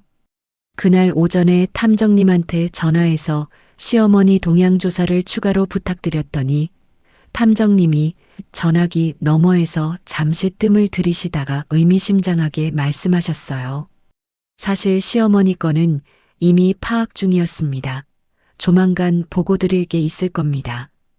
그 말투에서 뭔가 심상치 않은 게 느껴졌지만 더 캐묻지 않았어요. 탐정님이 알아서 보고해 주실 거라는 신뢰가 있었고 지금 제가 해야 할 일은 변호사님이 당부하신 대로 자금 출처 서류를 완벽하게 정리하는 거였거든요. 퇴근하고 집에 돌아와서 그 사람이 또 야근이라며 늦게 온다는 메시지를 확인한 뒤 저는 옷장 깊숙이 넣어둔 오래된 파일 박스를 꺼냈어요. 그 안에는 제가 20살 때부터 모아온 급여 명세서, 부업 수입 내역, 은행 거래 내역서가 연도별로 정리돼 있었는데 한 장 한 장 넘기면서 과거에 제가 남긴 기록들을 다시 마주하니까 가슴 깊은 곳에서 뭔가 뜨거운 게 올라왔거든요. 20살 첫 월급 120만 원이 찍힌 명세서를 보면서 그때 이 돈을 받고 어머니한테 3만 원짜리 안마기를 사드렸던 기억이 떠올랐어요. 22살 때 부업으로 처음 50만 원을 벌었던 달의 통장 내역을 보면서 그날 밤 원룸 바닥에 앉아서 통장을 들고 멍하니 웃었던 기억이 떠올랐고요. 25살 때 적금이 2천만 원을 넘었을 때 어머니한테 전화해서 엄마 나 2천만 원 모았어 하고 말씀드렸더니 어머니가 전화기 너머에서 우리 딸 장하다 하시면서 코를 훌쩍이셨던 그 목소리까지 생생하게 들리는 것 같았어요. 이 한 장 한 장이 제 피와 땀이었고 잠을 줄이고 놀기를 포기하고 이를 악물면서 버텨온 시간의 증거였거든요. 이걸 누구한테도 빼앗길 수 없다는 확신이 서류를 정리할수록 더 단단해졌어요. 서류 정리를 마치고 파일 박스를 다시 옷장에 넣으려는데 현관에서 문 여는 소리가 들렸거든요. 시계를 보니까 밤 11시가 넘었는데 그 사람이 들어오면서 현관에 구두를 아무렇게나 벗어던지고는 거실을 지나 곧장 화장실로 가더라고요. 저는 재빨리 파일 박스를 옷장 안에 밀어넣고 문을 닫았는데 화장실에서 샤워 물소리가 들리면서 그 사람이 콧노래를 부르고 있었어요. 밤 11시에 야근하고 돌아온 사람이 콧노래를 부른다고요? 피곤한 기색도 없이 흥얼거리는 그 소리를 듣고 있으니까 이가 갈리면서도 동시에 참담했는데 이제는 그 감정에 오래 머무르지 않았어요. 감정에 빠지면 판단이 흐려진다는 걸 몇 주 동안 뼈저리게 배웠거든요. 그 사람이 샤워를 마치고 나와서 침대에 누우면서 잘 자하고 한마디 던졌는데 등을 돌리고 누운 지 3분도 안 되어 코를 골기 시작했어요. 저는 그 옆에 누워서 어둠 속에 눈을 뜬 채로 천장을 바라보면서 내일 은행에 가서 안심금고에 정리한 서류 사본을 추가로 넣어둬야겠다는 생각을 하고 있었거든요. 며칠 뒤 탐정님한테서 다시 연락이 왔어요.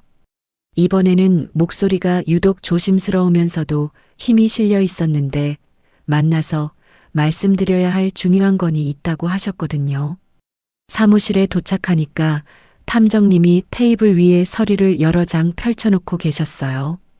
탐정님이 안경을 벗어서 테이블에 내려놓으시더니 저를 똑바로 바라보면서 말씀하셨어요. 의뢰인, 남편분이 빌라를 담보로 대출을 알아보고 있는 정황이 포착됐습니다. 순간 귀가 먹먹해지면서 탐정님 입이 움직이는 게 보이는데 소리가 안 들리는 것 같았어요. 담보 대출이라고요? 제 이름으로 된 집을 그 사람이 담보로 대출을 받으려 하고 있다니 도대체 어떻게 그게 가능한 건지 이해가 안 되어 탐정님한테 되물었거든요. 탐정님이 서류를 한 장 집어서 제 앞으로 밀어놓으시면서 설명하셨어요. 정확히 말하면 남편분이 대출 상담을 받은 기록이 있습니다. 배우자 명의 부동산을 담보로 가능한지 알아본 거죠. 아직 실행 단계는 아닌 것으로 보이지만 움직임이 있다는 건 확실합니다. 서류를 보니까 금융기관 한 곳의 상담 일지 사본이었는데 거기에 배우자 소유 빌라를 담보로 한 대출 가능 여부 문의라고 적혀 있었거든요. 날짜를 보니까 불과 2주 전이었어요. 시어머니가 공동 명의를 압박하고 그 사람이 담보대출을 알아보고 이 두 가지가 동시에 진행되고 있었다는 건 우연이 아니라 계획이었던 거잖아요. 제 등 뒤에서 모자가 짜고 제 재산을 빼돌리려 했던 거예요. 탐정님이 제 표정을 살피시더니 물 한 잔을 건네시면서 차분하게 말씀하셨어요. 감정적으로 대응하시면 안 됩니다. 이 자료를 변호사님한테 바로 전달하시고 법적으로 선제 대응하시는 게 맞습니다. 저는 고개를 끄덕이면서 서류를 받아 가방에 넣었는데 손이 떨리지 않더라고요. 이상하게도 이번에는 충격보다 분노보다 먼저 차가운 냉정함이 머리를 지배했거든요. 이제 더 이상 기다릴 이유가 없다는 걸 깨달았어요. 사무실을 나오자마자 변호사님한테 전화해서 상황을 보고드렸더니 변호사님이 즉시 빌라에 대한 처분금지 가처분 신청을 준비하시겠다고 하셨고 다음 주 초에 서류를 가지고 사무실로 오시라고 하셨어요. 전화를 끊고 거리에 서서 깊게 숨을 한번 들이쉬고 내쉬었는데 흐렸던 하늘 사이로 햇빛 한 줄기가 비치면서 보도블록 위에 제 그림자가 선명하게 생기더라고요. 그 그림자를 내려다보면서 이제 진짜 칼을 뽑을 때가 됐다는 걸 느꼈어요. 집에 돌아오는 길에 어머니한테 전화했어요. 어머니가 받으시자마자 우리 딸 밥은 먹었어 하시는데 그 한마디에 코끝이 시큰했지만 울지 않았거든요. 엄마 곧 움직일 거야. 내가 연락하면 그때 올라와줘. 어머니가 전화기 너머에서 잠깐 침묵하시더니 알았다 기다리고 있을게 하시면서 끊으셨는데 짧은 통화였지만 어머니 목소리에서 느껴지는 단단함이 제 등을 밀어주는 것 같았어요. 현관문 앞에 서서 열쇠를 꺼내는데 이 문 안에 있는 사람이 제 남편이라는 게 이제는 실감이 나지 않았어요. 한때는 이 사람이랑 이 집에서 아이 낳고 오래오래 살겠다고 꿈꿨었는데 지금은 이 사람을 이 집에서 내보내는 게 제 목표가 돼버렸으니까요. 문을 열고 들어가니까 그 사람이 소파에서 라면을 먹고 있었는데 저를 보면서 입에 면을 물고 왔어 하고 고개만 까딱했거든요. 저는 네 하고 대답하면서 신발을 벗고 들어갔는데 그 사람의 그 무심한 모습을 보면서 마음속으로 조용히 말했어요. 곧 끝나. 이 모든 게 곧 끝나. 그리고 그날 밤 침대에 누워서 핸드폰 메모장을 열었는데 해야 할 일 목록 맨 아래에 새로운 항목을 하나 추가했어요. 디데이 날짜 정하기. 그 5글자를 적는 순간 손가락 끝에서 심장 박동이 느껴질 만큼 온몸에 전율이 퍼졌는데 두려움이 아니라 결이었어요. 이제 곧 제가 그동안 참아온 모든 것에 대한 답을 내릴 때가 오고 있었거든요. 핸드폰 화면을 끄니까 방안이 깜깜해졌는데 어둠 속에서 옆에 누운 그 사람의 숨소리만 규칙적으로 들렸어요. 그 숨소리를 들으면서 눈을 감았는데 이상하게도 그날 밤은 오랜만에 잠이 편하게 왔거든요. 모든 준비가 거의 끝나가고 있다는 안도감 때문이었는지 아니면 마음속으로 이미 이 사람과의 끝을 받아들였기 때문이었는지 이유는 모르겠지만 몇 주 만에 처음으로 새벽까지 깨지 않고 깊이 잠들었어요. 자, 오늘 사연 어떠신가요? 사실 저는 이 사연을 정리하면서 계속 한 가지 생각이 맴돌았거든요. 사람이 사랑 앞에서는 정말 아무것도 안 보이게 되는구나. 그리고 그 사랑이 배신으로 돌아왔을 때 진짜 그 사람의 본 모습이 드러나는구나 하는 거예요. 주인공이 18살 때부터 이를 악물고 모은 돈으로 마련한 내 집을 사랑한다는 이유 하나로 함께 나누려 했는데 돌아온 건 외도와 거짓말과 재산을 빼앗으려는 계획이었잖아요. 그래도 주인공이 무너지지 않고 하나하나 준비해 나가는 모습을 보면서 사람은 바닥을 찍어야 비로소 진짜 강해진다는 걸 다시 한번 느꼈어요. 앞으로 이 사연이 어떻게 흘러갈지 다음 이야기도 꼭 함께 해주세요. 오늘 사연 여기까지입니다. 들어주셔서 정말 감사합니다.